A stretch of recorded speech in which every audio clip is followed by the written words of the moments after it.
are listening to LOA Recon with the Good Vibe Coach Jeanette Ma, where we dissect the ins and outs and the art and science of conscious creation, all intended to amp up your manifesting game. Let's have some fun together.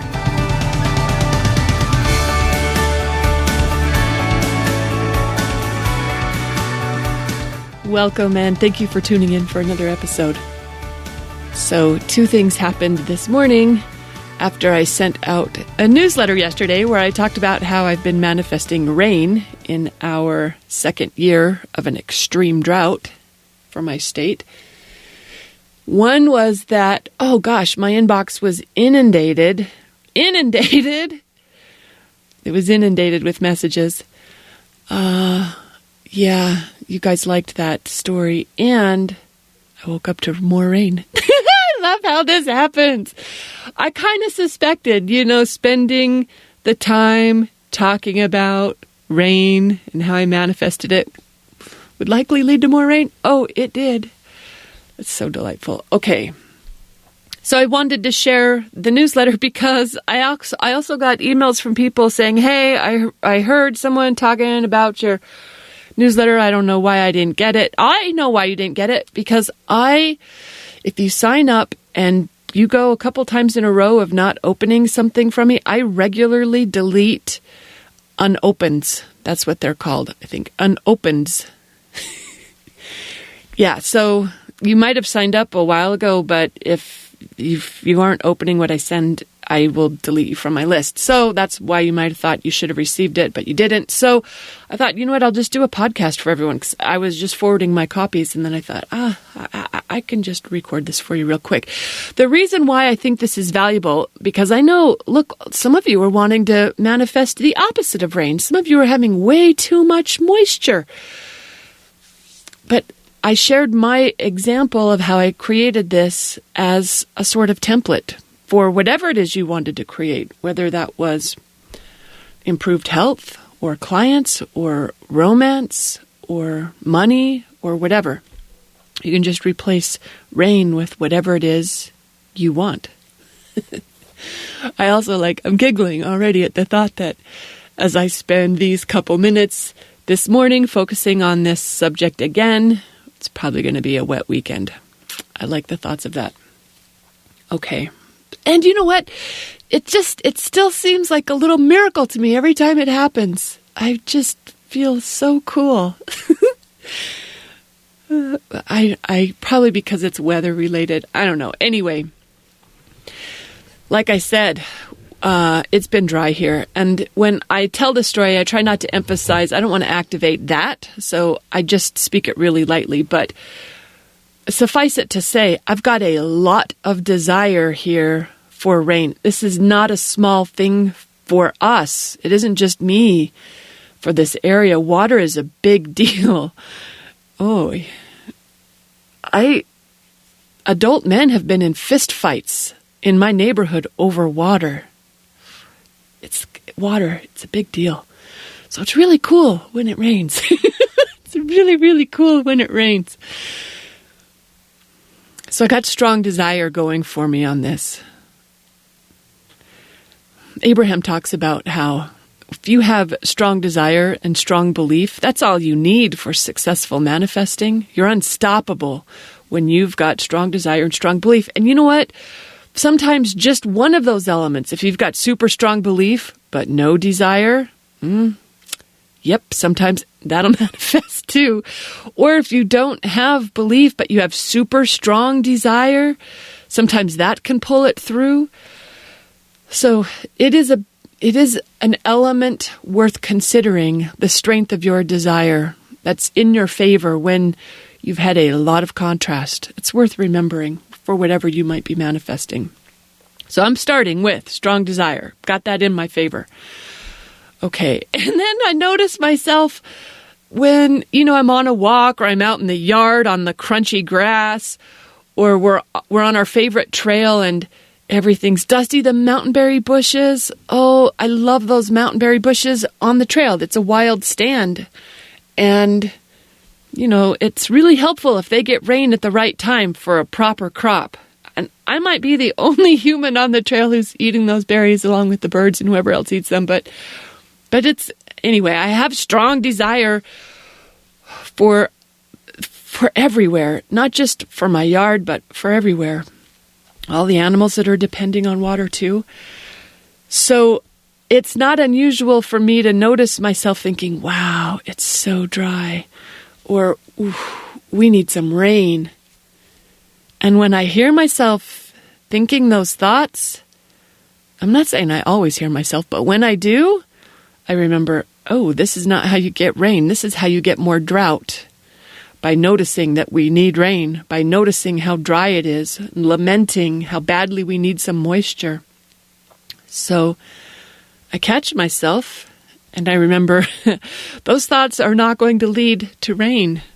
You can wish and wish and wish, but if I'm doing from the vibration of absence, then I am not a cooperative component to the rain that I want. I know I can only get what I'm the vibration of, so needing rain isn't going to get me there. That's when I remember to ask myself what it feels like to have rain. What does that feel like? What does it look like? What does it smell like? What does it sound like? What do I appreciate most about it when it does rain? What do I say when it's raining? Those are some of the ways I get in the vibration of rain. I'll remember the last time it did, or just imagine it again. But that's what I'll do. I'll imagine the dark clouds gathering overhead. I'll imagine. Sometimes I imagine a little thunder. Sometimes I imagine big thunder. Sometimes I add in some lightning. Sometimes I just imagine the wet drops that are appearing out on the sidewalk or falling on my head. And I look up and I realize, oh, it's going to rain for real. It's going to rain for real. I smell what it smells like. You know, there's a name for that. There's a name for that. I think it might be petrichor. I keep meaning to look it up. But yeah, it's a thing where you can smell rain coming. There's a reason for it. I can't remember why. But you know what that smells like? Oh, it smells like it's going to rain. I smell that. And then I imagine I'm on the trail. I'm on the trail and it's really wet. I imagine that it's gotten drenched. It's been a good, thorough rain. And everything's green and lovely. That's all it takes to activate the vibration of rain, however you want to get there, whatever it is that you're activating, whatever you're manifesting. It doesn't have to be long or hard. It can be that simple. And often, after I do that, gremlins are right behind me saying things like, yeah, but look, there's not a cloud in the sky, or you just looked at the forecast yesterday, it's dry and sunny for 10 days straight, or it just rained yesterday. You're not probably going to get any more anytime soon. Or whatever they say that argues against my desire. When I hear them, I remember how this works. First of all, they are not running my show. I know not to let gremlins hijack my attention. I just said that with a lot of confidence. Look, sometimes that happens. But when it does, when I notice that's what happens, I just correct for that. I take back the reins and I focus on what serves me. I remember universe has to deliver whatever I vibrate, whatever I'm focused on, that's what's coming. And I know the vibration of rain, and I take myself there again. I remember what it feels like to smell that smell and to smile as I see those dark clouds gathering. And then the important part for me is to let it go. Stop hanging on to it. Like, don't repeat it. Don't be... 'Cause sometimes I could tell I am repeating it out of trying to make it happen. That is not the best energy. that it's got some attachment in it. It's got some neediness.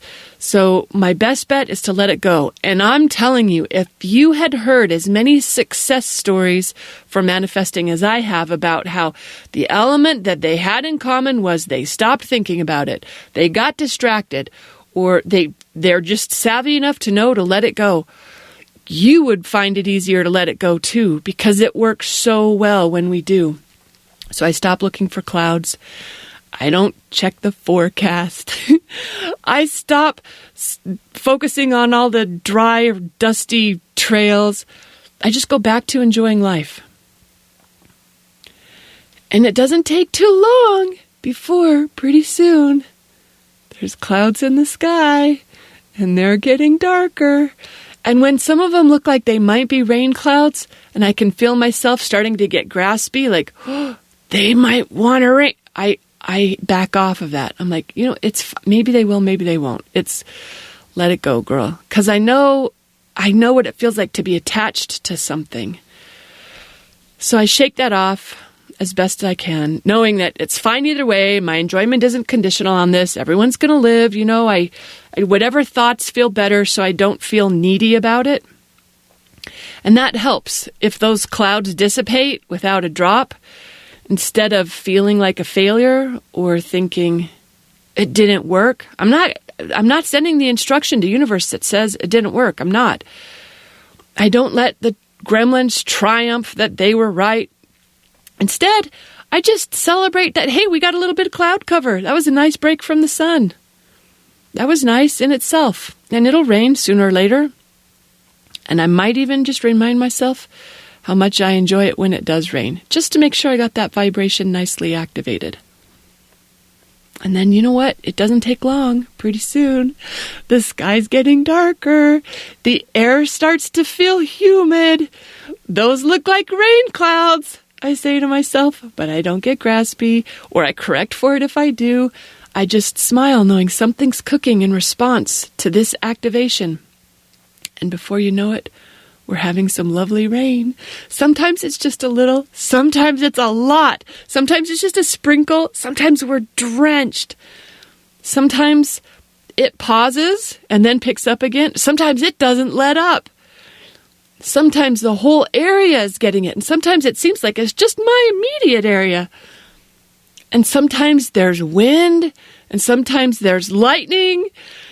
And sometimes the sun is still shining. Was it just yesterday? The sun was still shining. I pointed out the window. I said, look, it's raining and the sun is shining. But it's glorious, glorious rain. That's how it works. That's how, and celebrating it, appreciating it, reveling in it. Because look, every time I do that, I'm making that vibration stronger and stronger. So when I woke up this morning and I thought, whoa, I'm awake early. No, I was not awake early. The sky was dark. I didn't know that until I thought I heard the sprinklers going off. No, it wasn't the sprinklers. It was rain. It was the glorious rain. You gotta love being a conscious creator, don't you? Don't you feel so cool? Especially knowing you can do this for whatever it is that you want. The romance, the health, the clients, the money. I've got a coach colleague. She's on a roll. She's manifesting lower summer temperatures. I was like, that's a skill that's going to come in handy. All we have to do is to remember to pray rain instead of pray for rain, or whatever it is that you desire. I first heard that distinction from Greg Braden, but Neville Goddard in his work emphasizes it really well. The power of assuming the wish fulfilled. That's how Neville would word it. Greg talks about his Native American friend who took him out for the rain dance, and because Greg had never seen one. And his friend, there wasn't any dancing or chanting involved. The guy stood in a circle of stones out in the middle of nowhere. He closed his eyes for a couple moments, and then he opened his eyes and he said, all right, I'm done, we could go. And Greg was like, what was that? He was expecting something very different. Greg said, I thought you were going to pray for rain. And his friend laughed at him and said, if I prayed for rain, I wouldn't get rain. Silly, as if we all knew that. I prayed rain. I get emotional when I tell this story.